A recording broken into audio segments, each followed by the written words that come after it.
ko it's a special event nibaza ko ifite ama waves atandukanye kandi atari yakorwa muri events twagiye tugira mu Rwanda muri performance cyangwa se mu ma concert so nduva mushonje mu issue yeah ndibona ko nawe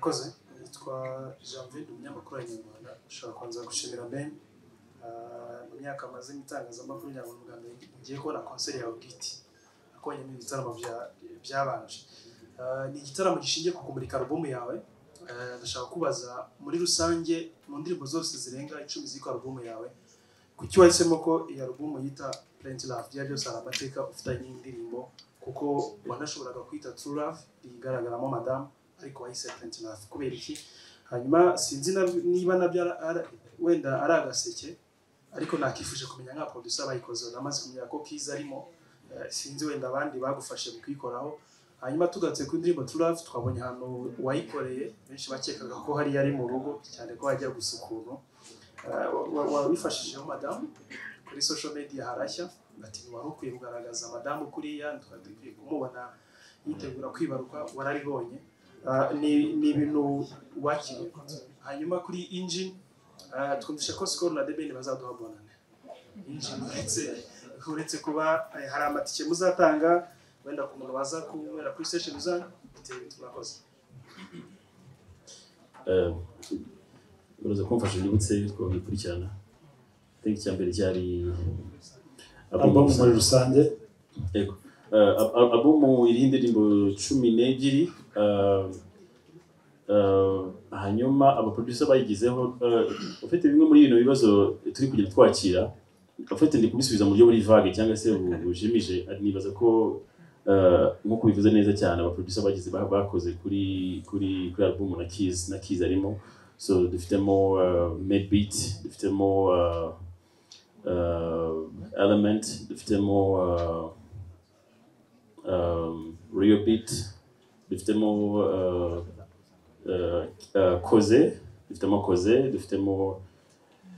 dufitemo amazu akomeye atandukanye akora imiziki yacu mu Rwanda ndumva naragerageje kwita ku banyarwanda cyane in terms y'aba producer hanyuma kuba twarise Plenty Love ni urakoze kuri icyo kibazo kuko ni so basically harimo ibintu byinshi so Plenty basically urugendo rwanjye rw'umuziki ngerageje kurushyira ku n'ahantu naruramburira ntabwo nibaza ko narurambura ngo rurangire ngo ni in terms of love you know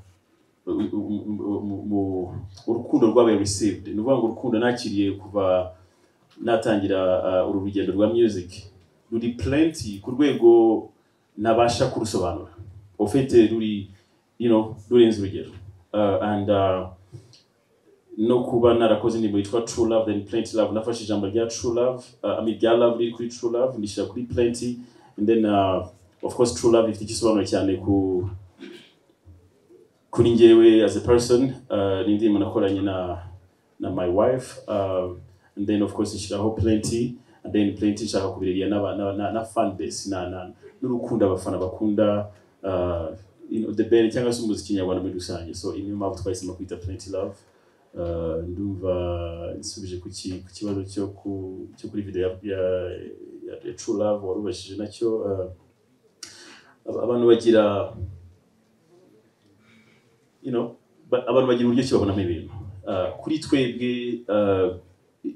ntabwo twabibonye ikibazo usibye kuno n'abantu simba veba kuko nubwo twebwe ntacyo byabitwaye ariko na mama umbyara ntabwo yabyishimiye so ndanamusaba imbabazi imbere yanyu mwese mama mbabarire and of course ndasaba imbabazi abantu bayibonye mu yindi shusho ariko bitanakuraho ko imbone yanjye ndetse na my wife ntabwo na nizi saha tubibonamo ikibazo we just want to twashatse gukora video ndetse dushaka no kugaragaza gratitude dufite ku you know kumana ariko mama umbabarira aho hose I'm sorry mama yambaye cyane ntabwo yigeze yishima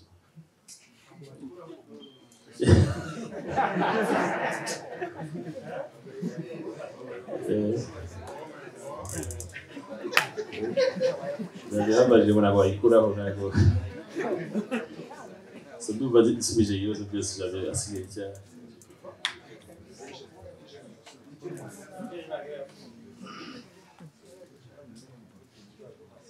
Mwiriweho mwese, hello everyone. Nkuko muzi Engine igira slogan yitwa with us you're number one. So of course other partners ntabwo bagakunda cyane kuturusha. Yes, we are very passionate and very focused, just to be precise, about supporting talent and creating memorable experience, especially for our customers. Our customers bacu bari in different segments. Harimo private motor riders, harimo abamotari, harimo commercial riders. So bose we are very passionate about them. Now, nkuko bambaje ikibazo, anyone uri buze gutangira kunywera kuri Engine as of today nimugoroba, first come first serve. Ujya kunywerayo abona itike y'ubuntu ujya kwategura.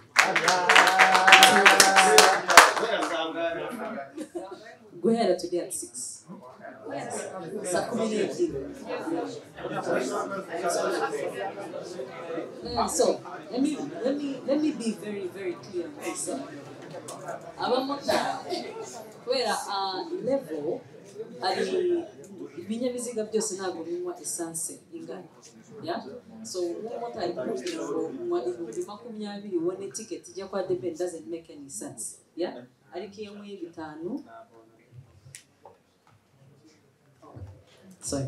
Navugaga ibinyabiziga byose ntabwo bingana in terms of consumption, fuel consumption. So nk'umumotari kumubwira ngo unywe essence ntabwo mubwenga agende nk'o 500. Agende nibura anywe 5 and then abone ticket for free to enter the Benz show. And then for cars, especially a Makamyo bus, it's 20,000 and then you get a ticket to come to the show.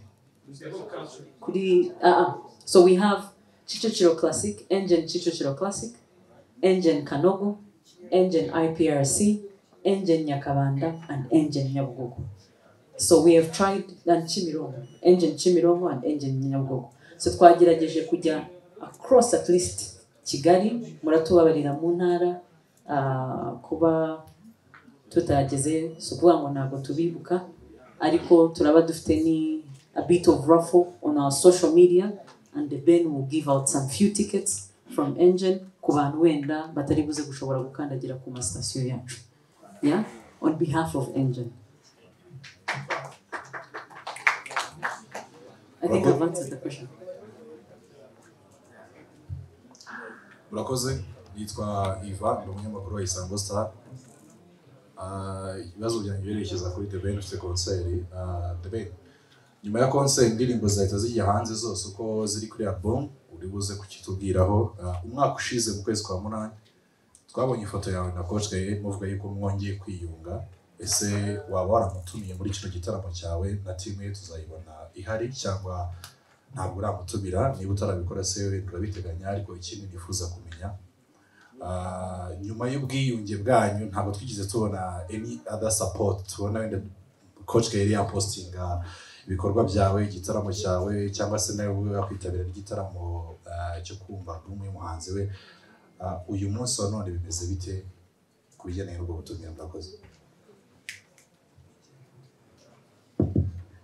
Yes, ikibazo cya mbere ubajije ni cya album. Yes, izaba ari available right after the concert. Nyuma y'igitaramo izajya kuri platforms zitandukanye. Hanyuma zimwe mu ndirimbo ziri kuri album kugira ngo zamaze gusohoka, ngira ngo habura indirimbo enye gusa nazo ziri nyuma y'igitaramo. Ikibazo ubajije cya Coach kenshi mwibwira ko, cyangwa se abantu muri rusange twibwira ko ibintu byinshi tugomba kubigaragariza abantu kugira ngo tugaragaze ko things are going well. Ubushuti cyangwa se imibanire yanjye na Coach Gaye cyangwa se n'inzu ya 155, nyuma y'uko dukora iya foto, ibindi byasigaye mu buryo buri personal. Coach tuvugana on a daily basis. He's actually a friend, he's a brother. I'm sorry. Ndetse no ku gitaramo cya Bruce kuri listening party ya Bruce, I was invited. I was supposed to be there ariko nari muri Kenya nyina mu murabizi. Nanisegura kuba ntarabonetse. So we do talk on a daily basis. Ntabwo uko tuvuze tugomba guhita tuyipostinga kuri social media. Ariko he's a friend, he's a brother, kandi dufite byinshi dushaka kubaka going forward muri mwaka wa 2025 ndetse n'imyaka iri imbere. And I promise you that mwaka wa 2025 2025 n'umwaka uzaba special ku muziki nyarwanda. I promise you that. Kubatumira, I think twabahereje invitation, and that we have to do a follow-up. Yeah, kuri cyo. Murakoze nitwa Rurema. Ikibazo cya mbere ndakibaza mu myaka 8 ushize ndavuga 2017 ubwo bari muri Africa y'Epfo watangarije Radio Trans African Radio Station uvuga ko album yagomba gusohoka 2018 iriho ibyamamare muri Africa birimo Tiwa Savage mu mazina ndi kwibuka biriho Alikiba, South Soul. Ubu ni imyaka 8 ushize. Ni album ugiye gusohoka cyangwa nayifite igihe cyayo? Ikibazo cya kabiri ndakibaza Bamahoro Rwagasabo Scovia. N'umuyobozi w'abanyamakuru bigenga akaba n'inshuti y'abahanzi bamwe na bamwe. Scovia ntabwo dukunze kumubona mu bitaramo by'abandi bahanzi. Scovia ufitanye mubano wihariye na The Band tumonicara ku high table. Abandi bahanzi tutajya tukubona. Ikibazo cya gatatu ndakibaza Techno. Muri ikigo gikunze kugaragaza ubufatanye n'ibyamamare by'umwihariko ndavuga abahanzi mu kwamamaza ibikorwa byanyu, ariko hari abandi tuganira bahagarara ibigo runaka bakakubwira bati nta soko riri mu bahanzi. So far imibare ihagaze ite kwa The Band mu gihe mumaze mukorana? Ese koko harimo inyungu mu gukorana n'abahanzi nyarwanda bamamaza ibikorwa byanyu? Ndashaka uyu munsi mu bihinyuze koko imbere y'itangazamakuru. Akandi kabazo nakanyuma muranyihangana mfite byinshi. Ikibazo kijya kuri manager Alexis Muyoboke. Manager tukubona mu bitaramo bya The Band kenshi, ndagira ngo officially tubwire uti ni wowe nzira, ni wowe manager tugiye kujya tubibaza, ni wowe direct route kuri The Band. Murakoze. Yes. Then I do use it cousin. I think imaze igihe niseguye ku bantu twagiye du promising album, tukagira challenges, ari byinshi duhura nabyo turi gutegura ibintu nk'ibi. Kenshi tutakumba no kuza imbere wenda buri munsi tubisobanura kuko yadufata izindi energy. Zimwe muri nk'urugero projet yanjye na Alikiba for instance. Cyangwa se kamere ku projet ya Sauti Sol nibaza ko yize no kuri Kinga benshi bayibishije. Sauti Sol ku album, Sauti Sol iraza gusenyuka. Sauti Sol isenyutse ngira ngo na bien nabibonye abivugaho azinaha.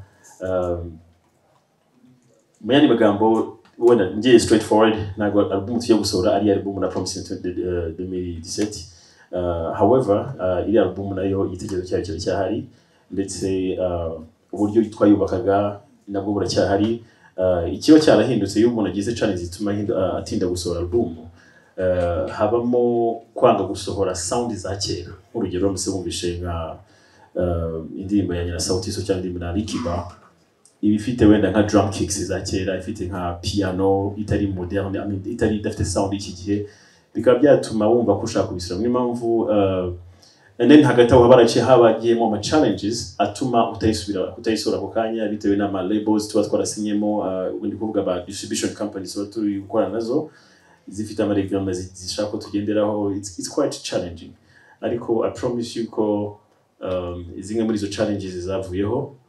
So turenda gusora Plenty Love first, and then 2025 going forward tuzarukanizwa album zisigaye.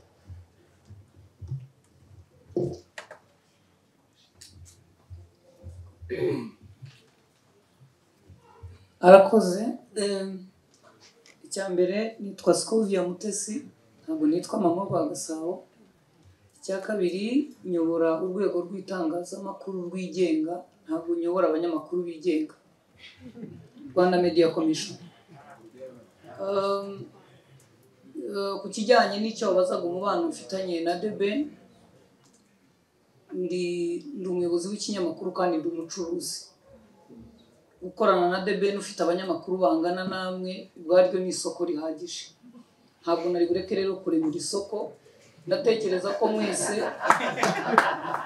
ku binyamakuru byanyu muraza kwandikaho izina ry'ikinyamakuru cyanjye nanjye, kandi nkeneye ko abanyarwanda n'abandi bose badukurikira bagomba kumenya ko ncuruza, ndamamaza. Bafite kampani mwaza tukabamamariza, ariko reka mbonereho n'umwanya wo kubafasha kubaha andi makuru.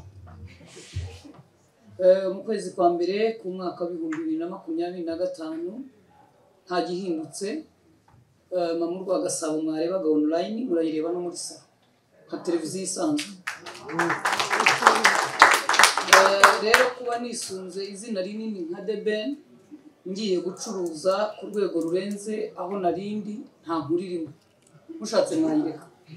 Hanyuma ikindi naboneraho, ntabwo nagira amahirwe yo kubona abanyamakuru bangana batya. Mu by'ukuri umuntu uvuga ko abantu barimo gukora mufite kamera zingana zitya, hari umuntu wakwita ko utari umunyamakuru, kuri jye simbyemera, ariko amategeko hari abatita abanyamakuru.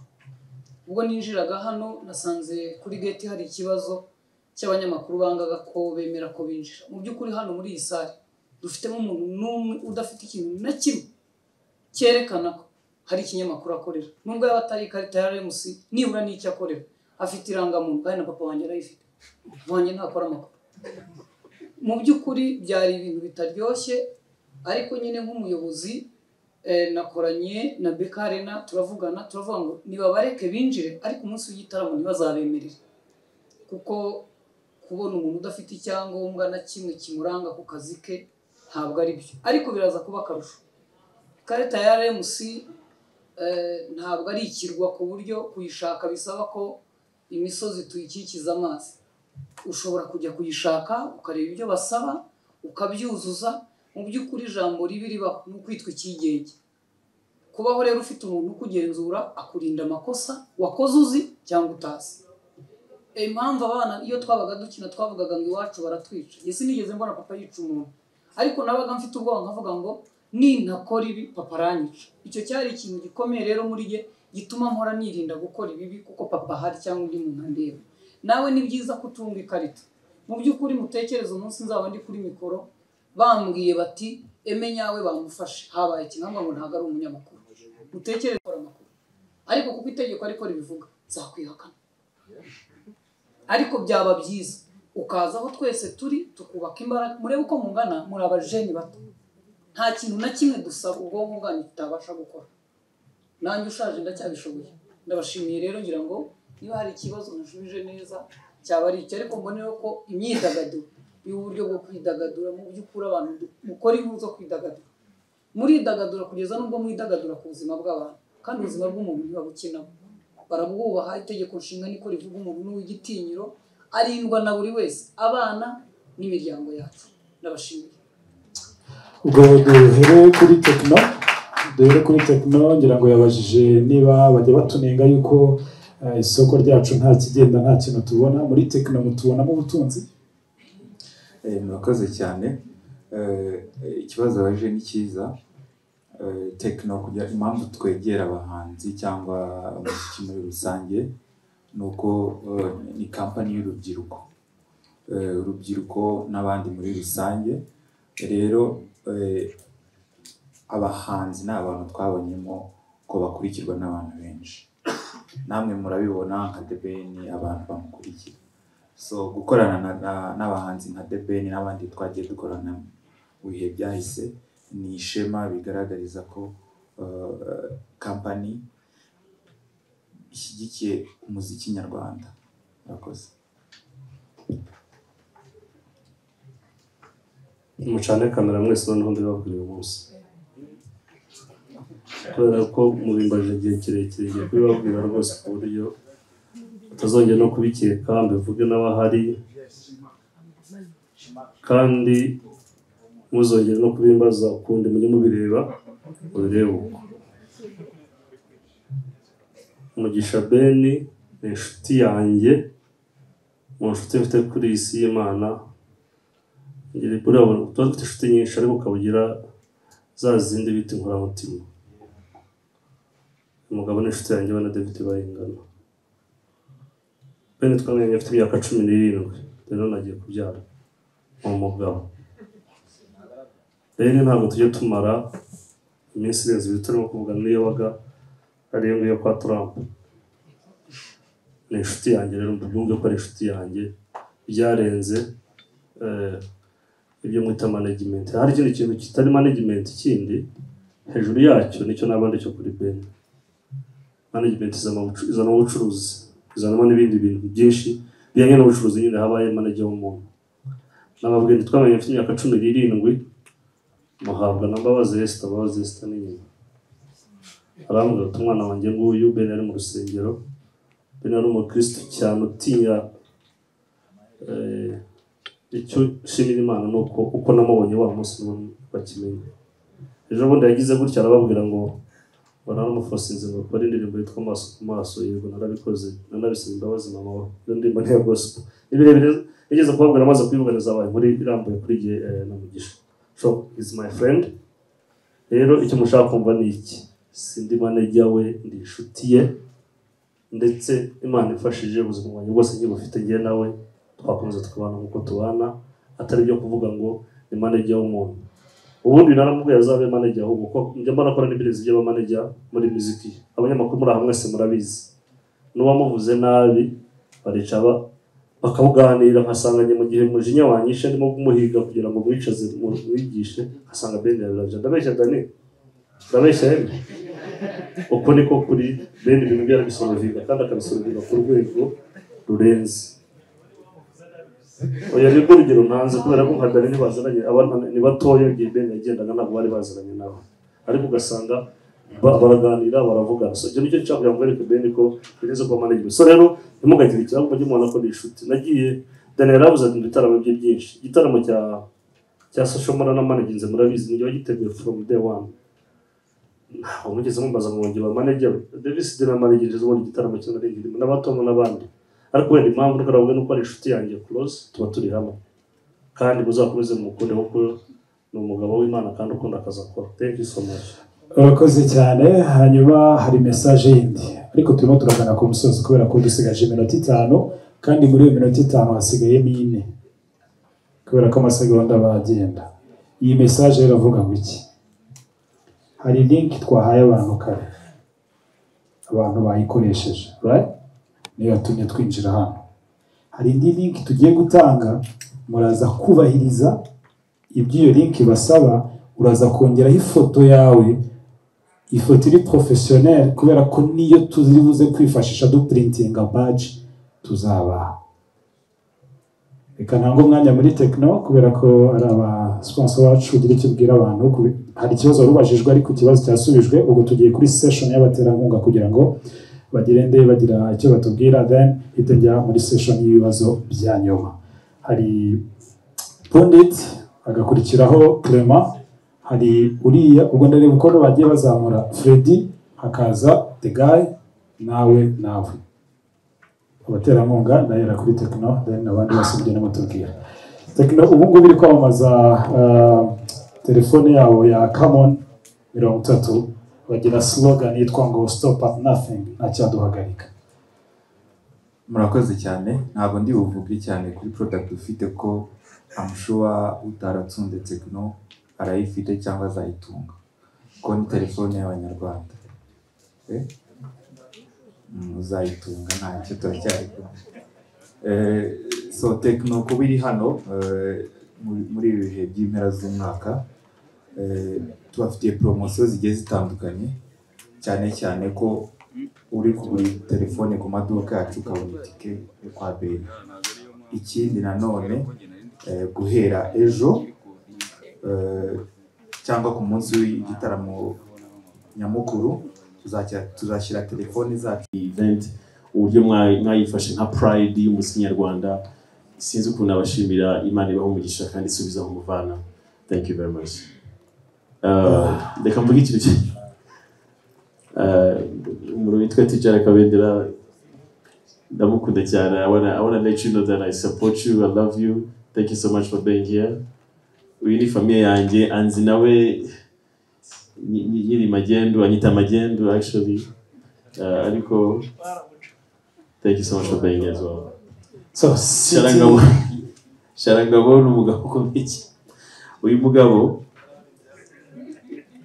Uyu mugabo nubwo yabigize ubwiru tujya muri Amerika tugasigarayo niwe twakwebye.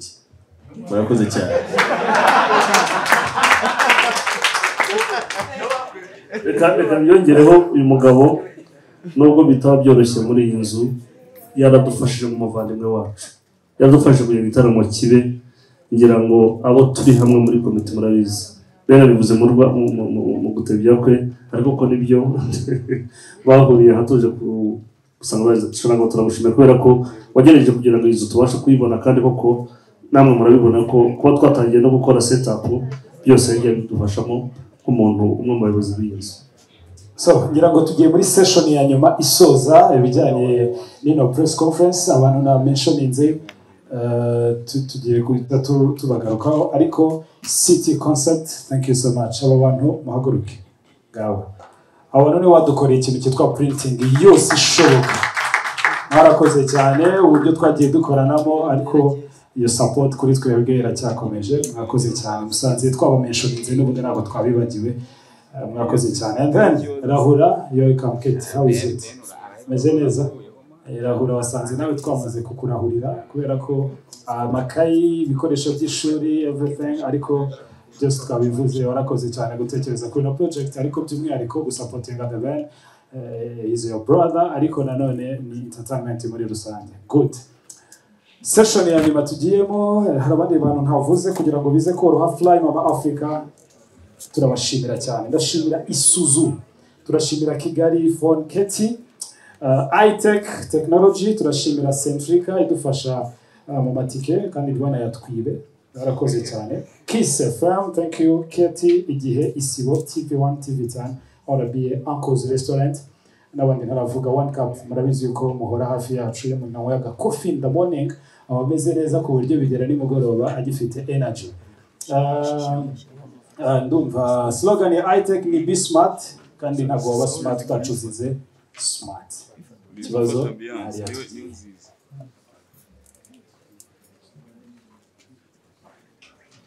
Murakoze cyane. Nitwa Punditi. Yewe ndabanza gushimira abantu bizereye muri The Ben bakamusponsoriza kuko twari tumaze igihe tugira abahanzi bakora ibitaramo ntihaboneke sponsorship. Imana igiye bamuhisha ariko murabona ko itangazamakuru ry'imyidagaduro ribageza ku banyarwanda no gutaha mujye musapotinga. Ikibazo byo mfite ntabwo nzi ukuntu bingana ariko ndabaza The Ben abantu bazagufasha mu gitaramo kuko bagiye bagira uruhare runini cyane kugira ngo igitaramo kigende neza. Aba MC bazaba ari bande nkunda kubona babitubaza online kenshi yaba ari symphony cyangwa hari abandi kuko mwakoranye kenshi uranabasapotinga cyane kugira ngo ubutwe tubabona bamaze kuba bande nini cyane. Tugiye kuri stage mwayipanze ku buryo inyuma hari ahantu hazapfukwa iri ibura buryo ni imwe muri tekinike nkunda kubona gukoreshwa cyane kugira ngo bikene ntiyuzure. Se mwabitekereje gute? Ni impungenge z'umubare munini w'abazitabira nibo benshi bizagenda gute kuko hari side y'inyuma ya stage zaba itagaragara uyirebye setup yayo. Ikibazo mu mashusho y'amatike ntabwo mwatubwiye amatike amaze kugurwa mu buryo bwa online or hard copies. Mwateganyaga abantu bangana gute kuko tuba tuzi igitaramo abantu batega mu byo ari byose. Nabonye hano Sherry Silver, she has been your friend since day one. Ese yabazakora choreography haba hari icyo yafatikanije kugira ngo tuzabone performance nziza. Cyanyuma cyo nukukubwira ubwo kubijyanye na performance uzagerageze ujye unahindura kubijyanye na outlook kuko nyuma y'igitaramo tuzanariza ko bizagenda sanze. ako kantu kari ingenzi ariko ubwo nta nicyo bitwaye. By the way, tubanze dusubize ibyo ngibyo kugira ngo byorohe. Ntabwo byakoroha ariko nshimira cyane aba bantu mubona hano ni flow ariko bafite icyo bita organic beer. Turaza kubaha time baduha umwanya uhagije. Thank you guys. Ben twihute. Yes, nitabaje ibibazo byinshi ndagereza nibuke ibya stage n'ukuntu iri twakoze floor plan. I think manager abisobanura ariko yarabajije so wari band tuzakorana ni symphony abayemisi tuzakorana bita abayemisi batandukanye harimo Kate harimo Lakinze Imana harimo Wanita Pendo ndumva nabo dufite aba DJ batandukanye dufite aba DJ beza cyane.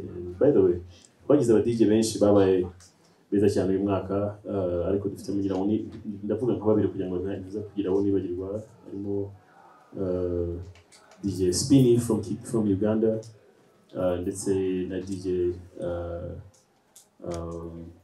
Brian nawe ari muri iyo liste y'aba DJ. Dufite n'abandi bagereza ariko barabona avuga nyuma ibyo mbwiye ko uzakora analize nyuma nzitwara neza ku buryo analize zimeze neza, so I promise you that. Hanyuma kuri Chelsea abantu benshi bakunda kubona turi kumwe. I think bamwe bamaze kwisobanukirwa. She's like a sister to me. Ni umuntu uri ufite umutima mugari cyane, ni umuntu iyo ndi overwhelmed n'akazi, ni umuntu ushaka kumva hafi, ushaka kumfasha. Ari mu bantu bari gufasha ababyinnyi bacu kuba bari ku murongo, bari gukora ibintu byiza, ndetse si ibyo we ntagagoma muri sector imwe, ajya muri detail, making sure ko ibintu byose bimeze neza. So I really want to thank you, Chelsea, but thank you so much for being a friend, a sister to me, as you are. I can't thank you enough. Thank you very much. Yango upundetse yarabaje ku kibazo cya stage kugira ngo gusobanura ngo hapfutse tene strategy bakoresha na muri strategy. Iyi nzu murabizi neza ko bayubatse ari ya basket, ntabwo bayubatse ari ya concert. Baradutiza buriya ngira ngo nambonye kugira ngo afate stage yashyire hagati, yangaga yuko uriya myanya isigara koko, ariko nakundi ko twabigenza kubera ko indirimbo za Ben uko azaperforminga muzajya mureba ibisa nayo kuri screen, ibisa na ibisobanuro by'indirimbo kamyita uko nguko. Hari n'ubyo ngo bahapfuke nuko urumva urumva bafatanye gupfundura ibyo twari twaze kuvuga. Niyo mpamvu mukwiye mikoro kugira ngo maze mbigusobanurire n'abandi mubyumve. Iyi nzu ukuntu yubatse gutya mwarabibonye, intebe ziba ziteye ahantu hose. Rero inyuma hariya ntabwo haguma harangaye kuriya, kandi muzi ko bahashyize screen utabonene hano. Niyo mpamvu bavuga habara kugira ngo hirabure na screen ibisa neza uko wagaragara nta kintu. Hanyuma hakaba hari ibyo wari umubajijeho na stage ye mwaje kuri aba DJ. Ben ntabwo yigeze aceceka areba talent. Ben aribwa na talent ababona hano yumva zagera zikanamurenga we aho ari ahangaha. Hari icyo twakoze upcoming star. Ben yifuje yuko mwazababona n'abana bato mwumva mu matwi yanyu abantu batari babona. Ibyo ari byose ndetse no muri abo DJ atubashe kuvuga ibyo muzabibona kugira ngo icyo hari nakongeraho kuri ibyo warubajije ibya stage. Murakoze Kate. Murakoze, nitwa Niyigaba. Ndashaka kubanza gushima nkatanga igitekerezo nkanabaza n'ikibazo bikuyemo muri ibyo byiciro bitatu. Ikintu cya mbere banza gushima ni uburyo ki mwakozemo advertisement cyangwa se uburyo mwamamaje iki gitaramo, mwakozemo promotion mukoresheje cyane izina The Ben. Buriya mu Rwanda hari amakonseri menshi aba y'abahanzi akanaba successful, ariko abahanzi bateguye bakitiranya abafana baje bakurikiye abari kuri affiche kuruta abo bateguye concert. So ndabibashimira cyane ko mwakoresheje izina The Ben cyane kuruta bazagufasha. Icya kabiri, BK Arena yanze ibibazo ntacyo ndamuha ibitekerezo. Iki kibazo kibajije bwa kabiri mu myaka ibiri itandukanye, mutinda kwishyura abantu bakoreye mu hano. Icyo ni kimwe. Ni ubutumwa yenda muze ko ntago ari mubibaza nk'ikibazo muze kugisubiza, ariko muze kubugeza aho bugenewe. Icya kabiri, iriya website yanyu iraremereye. iriya mugurisha amatike iraremereye ku buryo umuntu ufite interinete yenda nta sosiyete mvuze kwa accessing itike kugira ngo izavemo biragoye. Ako karona ko mwazagakoraho. Ikindi kibazo noneho kimwe nta buryo ubwo ni debe nta buryo cyase muyoboke ubwo unsubiza sinzo ariwe nta buryo mwatekereje bwo ku buryo igitaramo cya live streaming abatazagera hano muri arena nk'ababa hanze cyangwa se abandi bataguza amatike bakazaba babasha kwa accessing concert yawe. Murakoze.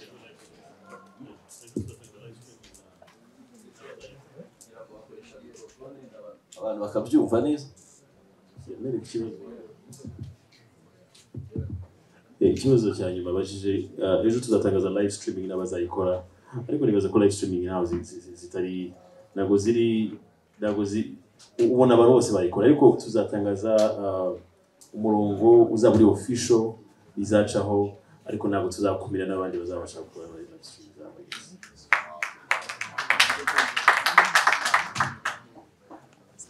Feko dukomeza reka nsaba abantu bo muri floor bagira icyo batubwira. Murakoze cyane. Natwe nka Flo nta muntu utazi ko The Ben ari umukozi. Yakomeje gufata ikamba rya R&B. Ni umuntu watangiye kera. Umuntu kera yumvaga R&B agahita yumva The Ben cyangwa se abandi bagiye mu zindi gahunda. So natwe rero nka Flo ntabwo twacitswe no kuba twamutera inkunga. Kandi arabizi ni mu rugo nta nubwo akomanga arinjira. Ariko ntabwo nasoza ntavuze natwe icyo tubafitiye kuri uyu munsi abantu bazaba bari muri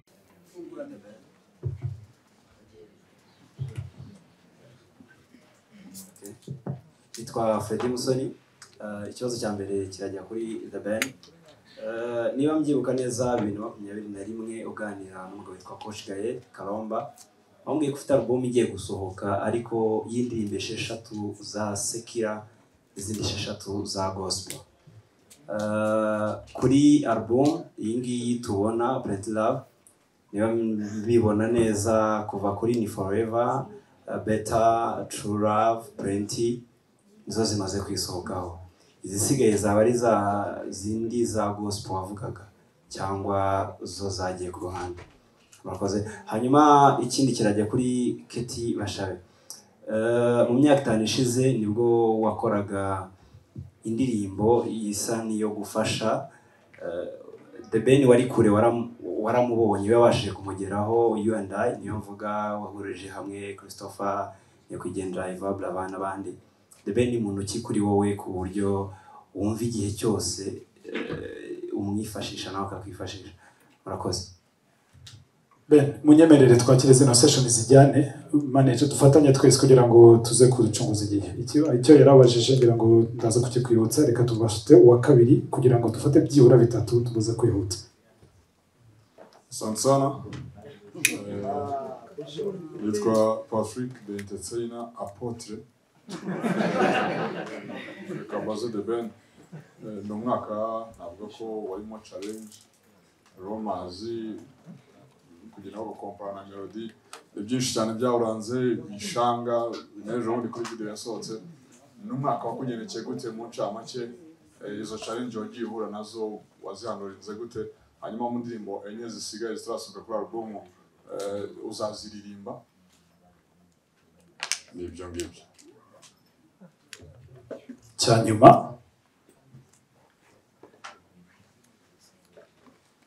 Murakoze nitwa Noblaina ndi social media influencer. Just mfite ibibazo ariko bitari byinshi cyane ariko twanyuramo twihuse.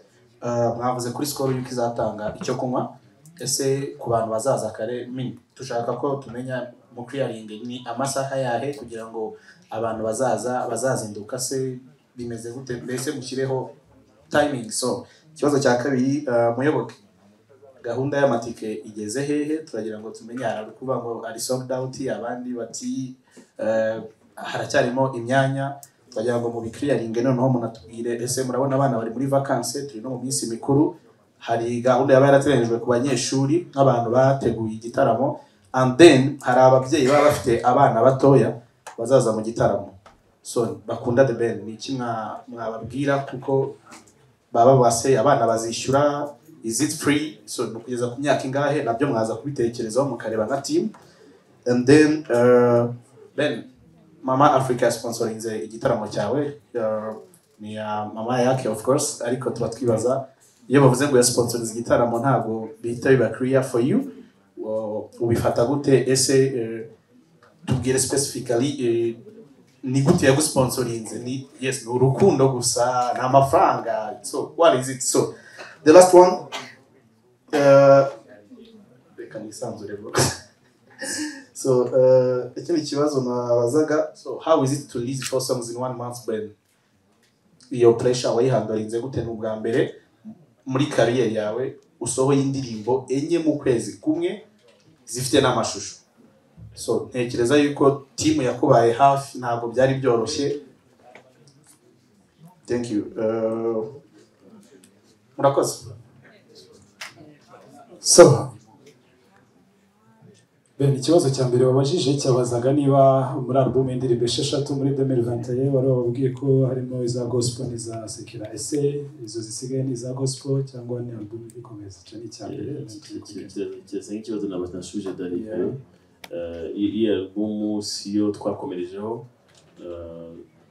Plenty Love album muri just a brand new itandukanye n'iriya, ariko nayo ntabwo tuzayirengagiza, tuzayikora mu 2025. Bite binajyana n'ikibazo cye, wahandurinze gute pressure y'indirimbo enye mu gihe gitoya gutya? Ntabwo yari pressure. Iyo umuntu asohora buriya gusohora album itanga no gusohora single, nayizi neza ko ku itariki ya mbere z'ukwa mbere 2025 nzamurika ikintu gikomeye ku banyarwanda. So I was just releasing songs kugira ngo abantu batangiye kuzirefera, babe related nazo, bazimenye, bamenye amagambo. There was nothing like pressure. It was just connecting with the people, because some of the songs that I performed and ndibaza ko musibejo tutazanirwa kuri iyi ndirimbo True Love n'urugero. So that was the whole reason. Hanyuma Mama Africa, ese ni tasirimu ni note yarakwishyuye cyangwa hari ukuntu mu bihuza nka company cyangwa buri wese? Cyangwa nako na brand ayibonye niwe ni muri ubwo buryo? Yeah, ufite byose. Mama Africa, first of all, she's my wife. Sponsor ye iri mu bintu zose uvuzemo, harimo amafaranga, harimo ibitekerezo, harimo no pushing your brand, as you know, because you know ni yacu kwa. Yeah.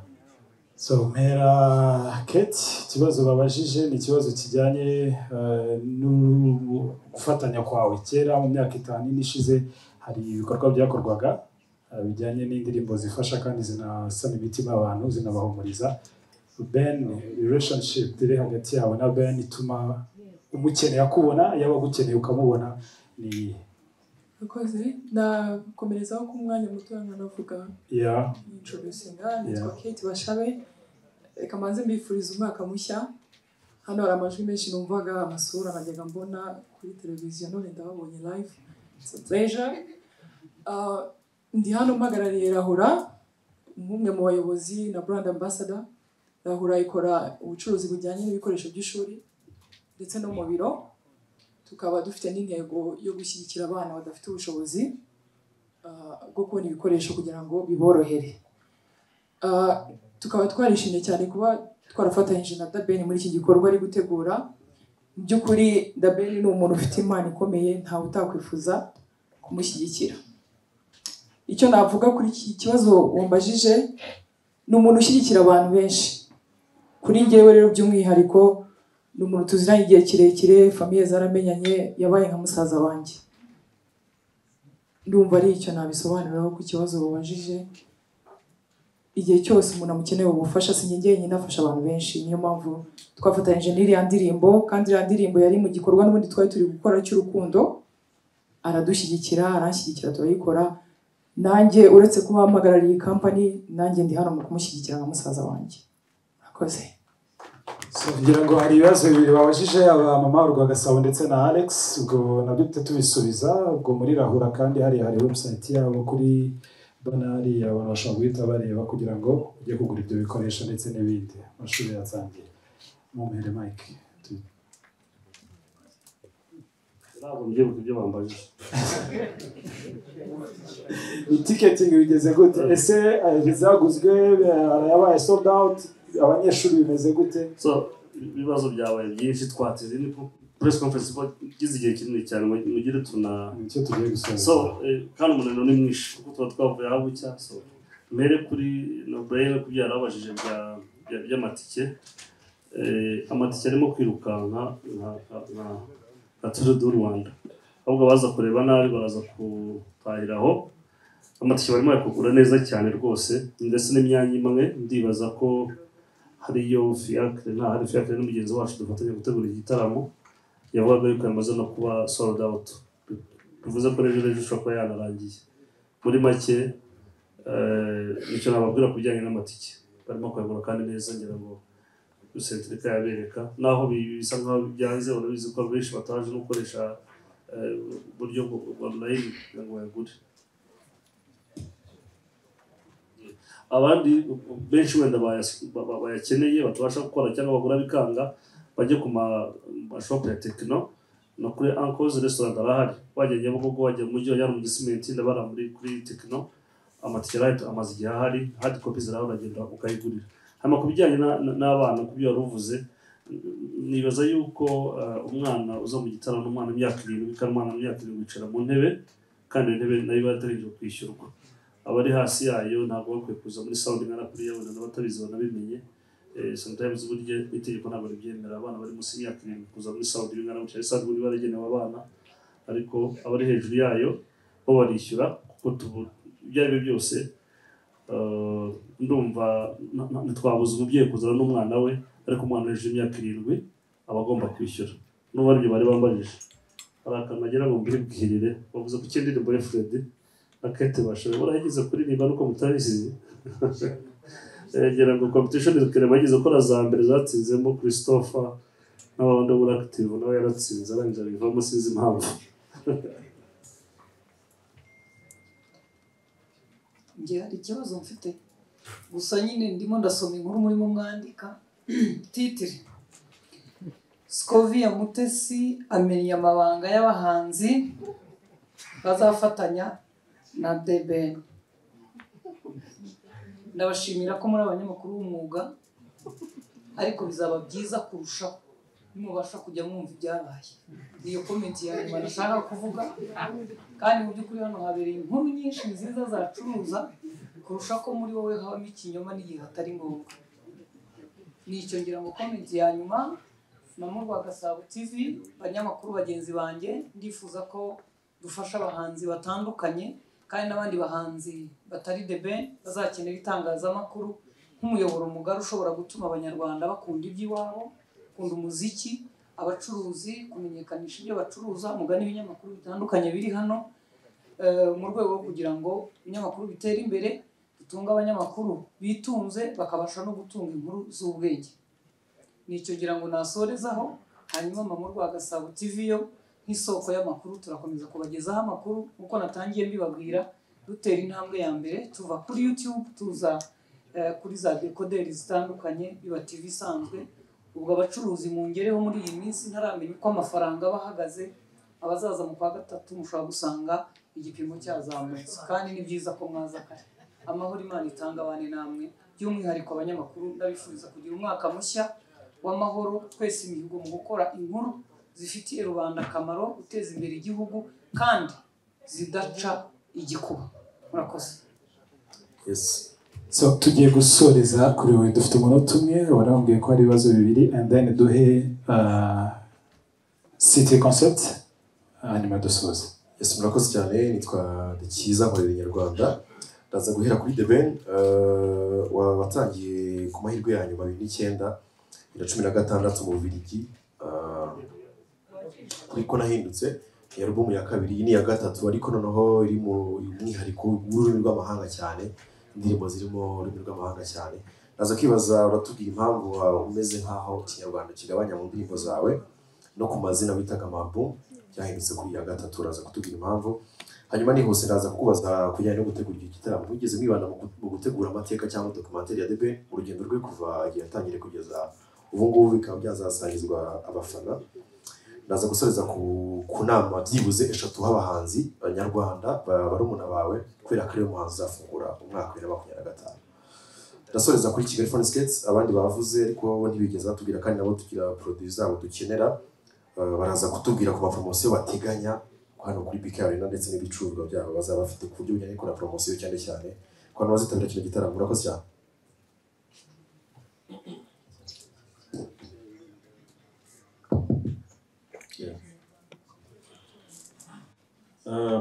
Icyambere yatekerwa album ya amazina amahirwe ya nyuma ko nahindutse Plenty Love. Ariko ko tugenda twagura umuziki nyarwanda tuwushyira ku rundi rwego, dusa nkaho dusabwa kuba twakoresha indimi zitandukanye kugira ngo tubicinge in a bigger audience. So iyi ni impamvu ya mbere yatumye n'indirimbo twandika ndetse n'abandi bagenzi banjye tingura byumva ko indirimbo dufite indirimbo right now dufite yakoze record ikomeye cyane, indirimbo ya Meddy yitwa Slowly, harimo interuro y'inyarwanda imwe. So bitavuze ko tugomba gusugira ururimi rwacu, ariko tutirengagije ko none audience turi kujya tugira nayo iri kuba nini cyane kandi y'abari badakoresha ururimi dukoresha. Ndumva icya kabiri cyari yego igitaramo cyacu wenda sinabivuzeho kare, ari nayo mpamvu nabivuzeho kare ko mwagifashe nka pride, mwagifashe nk'ikintu tugomba gusugira. I think ni urugendo, it's a journey, ni urugendo rwa The Ben ariko rw'inkurudinga n'abandi bahanzi batandukanye ufite uhereye nko kuri bakuru bacu ba Casanova ba MC Mahoney Bone kugeza ku mwana muto nka Shemi dufite nonaha. It's a journey, so we're trying to gukora akantu keza kagaragaza urugendo ariko kari well documented. So icyo kintu kabisa usa nk'uwarungurutse mu isafuriya.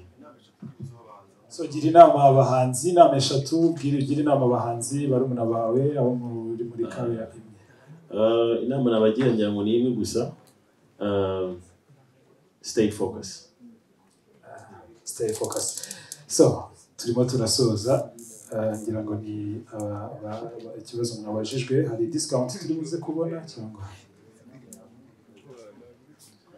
Nitwa Rukundo Patrick, n'abandi umuyobozi w'inzu zicuruza cyangwa se mwamenye cyane Kigali Phone Skates icuruza iPhone, niwo mwihariko wacu. So twebwe rero dukunda The Ben by'umwihariko, ariko urukundo rwacu aratangira kurubona uyu munsi ndetse n'indi minsi. So twishimiye cyane ndetse tunatewe ishema no kuba turi hano. Nashimishijwe no kubona abantu benshi mwafotoye mufite iPhone, byashimishije cyane. So abakeneye discount, yaba abakiriya ndetse n'abanyamakuru ndetse n'abantu bose muri hano by'umwihariko tuzabaha discount. Ikindi umunyamakuru wese yemerewe icyitwa top up, kuzana telefone afite agafata icyashya akongeraho amafaranga makeya. So n'abanyarwanda bose muri rusange, so Kigali Phone Skates niyo package tubafitiye by'umwihariko muri 2025 mutangira umwaka mufite iPhone.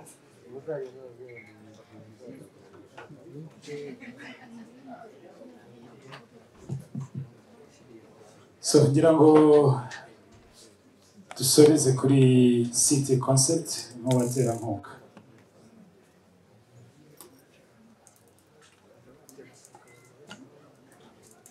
Neza.